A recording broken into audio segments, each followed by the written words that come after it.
നമുക്ക് കോഴിക്കോട്ടേക്ക് പോകാം. അവിടെ വളരെ രസകരമായ ഓർമ്മ പുതുക്കലിൻ്റെ ഒരു വാർത്ത നമുക്കൊന്ന് കണ്ടുവരാം. കോഴിക്കോട് മാവൂർ ഗ്രാസിം ഫാക്ടറിയിലെ ഓർമ്മകൾ പുതുക്കി മുൻ തൊഴിലാളികളുടെ സംഗമം വേറിട്ട ഒരു അനുഭവമായി. വർഷങ്ങളോളം ഒരു കുടക്കീഴിൽ ജോലിയെടുത്തവരും ഒന്നിച്ച് താമസിച്ചവരുമാണ് ഏറെക്കാലത്തിന് ശേഷം ഒത്തുകൂടി അവരുടെ ഓർമ്മകൾ പുതുക്കിയത്.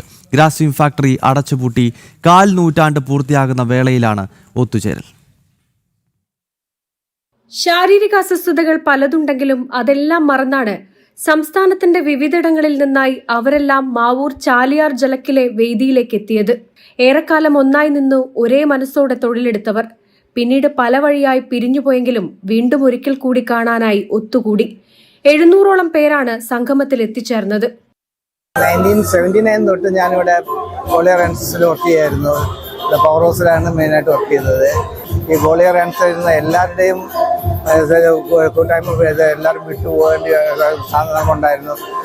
എന്താണ് മനസ്സ് നൊന്നിട്ടായാലും എല്ലാവരും പല സ്ഥലങ്ങളും പോയി, പല സ്ഥലത്തും പോയിട്ട് പല ജോലിയിലും പ്രവേശിക്കേണ്ട നിർബന്ധം വന്നു. എൻ്റെ ഫാദർ ഇന്ന് ജീവിച്ചിരിപ്പില്ല.